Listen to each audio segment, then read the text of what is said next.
Suku Konyak, penjaga tradisi kuno dari pegunungan Nagaland.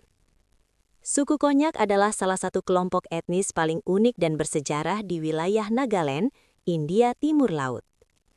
Mereka merupakan bagian dari keluarga besar suku Naga dan dikenal luas karena masa lalu mereka sebagai pejuang kepala pemburu, headhunter. Sebuah tradisi kuno yang dahulu dianggap sebagai simbol keberanian, kehormatan, dan kekuatan spiritual. Meskipun zaman telah berubah, suku Konyak tetap mempertahankan banyak unsur budaya leluhur mereka, mulai dari pakaian tradisional, seni ukir kayu, hingga struktur sosial yang masih kuat berakar pada adat. Suku Konyak, penjaga tradisi kuno dari pegunungan Nagaland.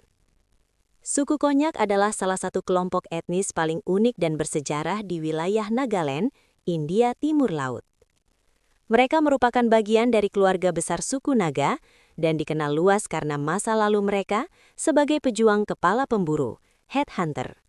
Sebuah tradisi kuno yang dahulu dianggap sebagai simbol keberanian, kehormatan, dan kekuatan spiritual.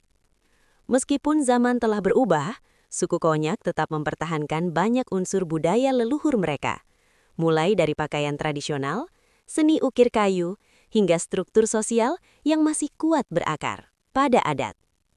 Suku Konyak merupakan salah satu subsuku Naga yang mendiami wilayah pegunungan Nagaland bagian utara di India Timur Laut, tepat di dekat perbatasan India-Myanmar. Wilayah ini dikenal dengan bentang alamnya yang terjal, hutan lebat, serta desa-desa yang terpencar di punggung bukit dan lereng pegunungan. Lingkungan geografis yang keras inilah yang sejak berabad-abad lalu membentuk karakter masyarakat Konyak, tangguh, mandiri, dan sangat bergantung pada alam. Salah satu desa Konyak yang paling terkenal adalah Longwa. Keunikan Longwa terletak pada posisinya yang secara harfiah berada di dua negara sekaligus. Sebagian wilayah desa berada di India, sementara bagian lainnya masuk ke Myanmar. Bahkan, rumah kepala suku tradisionalnya konon berdiri tepat di garis perbatasan. Kondisi geografis ini mencerminkan sejarah panjang suku Konyak yang telah ada jauh sebelum batas-batas negara modern ditetapkan.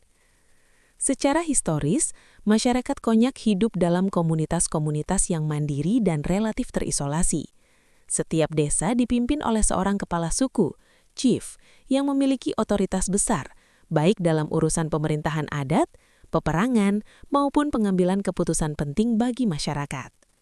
Sistem kepemimpinan ini membuat setiap desa Konyak berkembang sebagai satuan sosial yang kuat, dengan aturan dan tradisi yang dijaga ketat dari generasi ke generasi.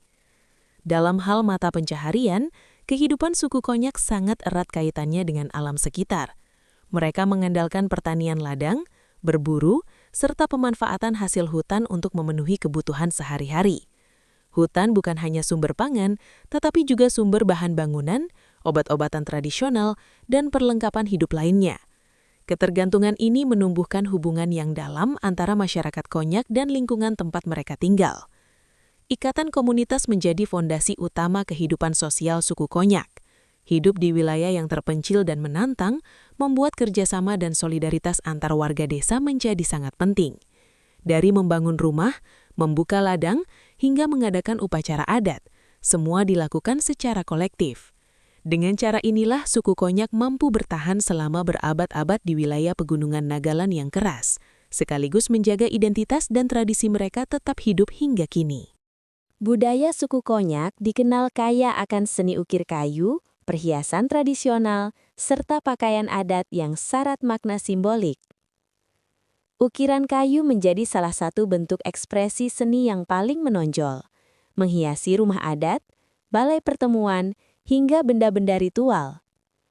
Motif-motifnya sering menggambarkan kisah perang, leluhur, hewan simbolis, dan unsur mitologi, seolah menjadi buku sejarah visual yang merekam perjalanan panjang komunitas mereka.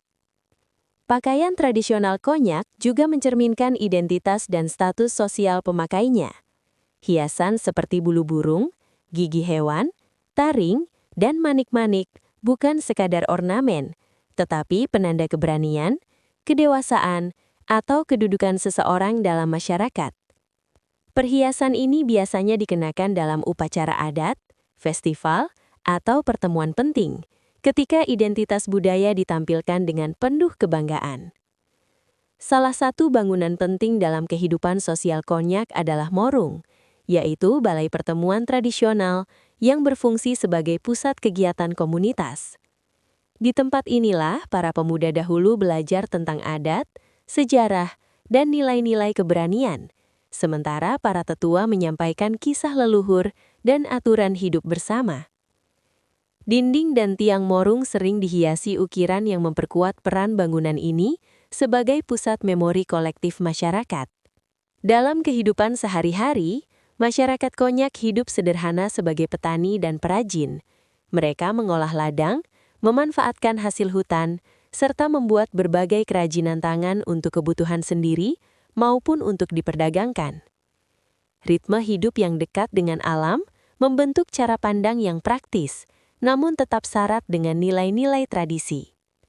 Yang paling menonjol dari kehidupan sosial suku Konyak adalah kuatnya nilai kebersamaan, penghormatan kepada para tetua, dan loyalitas terhadap komunitas.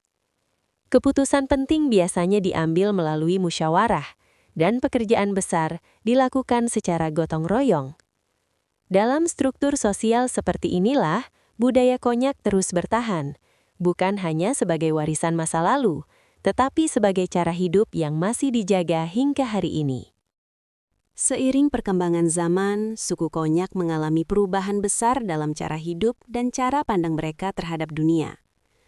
Masuknya pendidikan modern, agama Kristen, serta akses ke dunia luar perlahan menggeser banyak tradisi lama yang dahulu menjadi pusat kehidupan sehari-hari.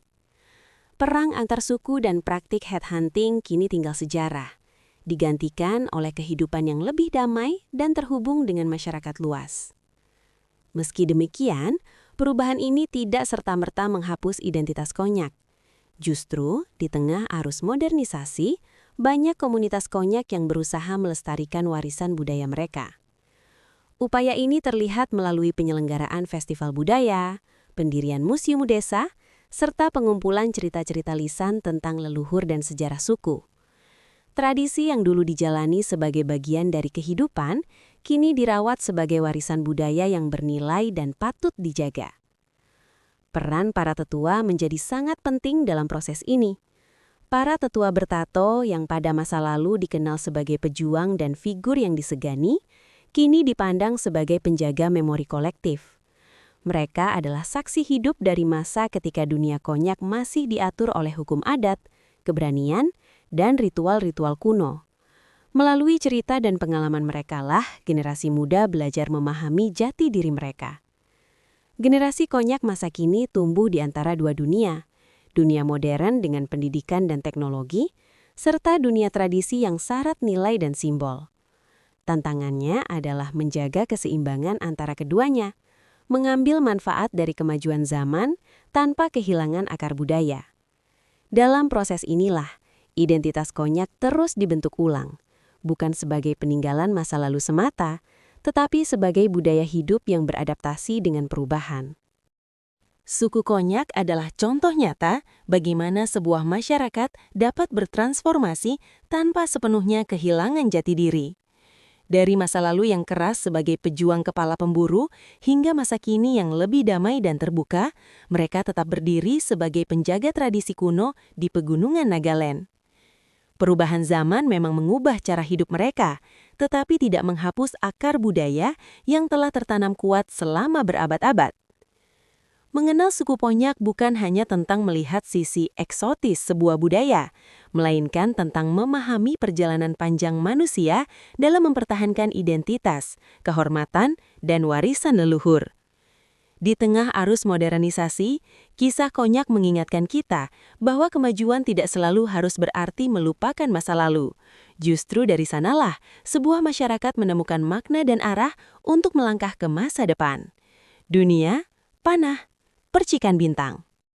Sebagai penutup, semoga perjalanan kita mengenal berbagai suku, budaya, dan kisah manusia di seluruh dunia lewat Tribe Explorer bisa membuka wawasan, menumbuhkan rasa hormat, dan memperkaya cara kita memandang perbedaan.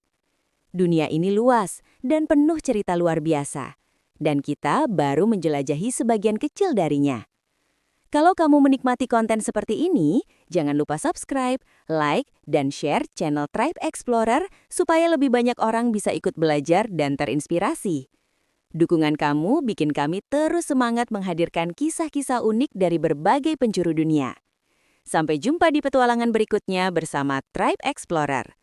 RGB Charlie Zero.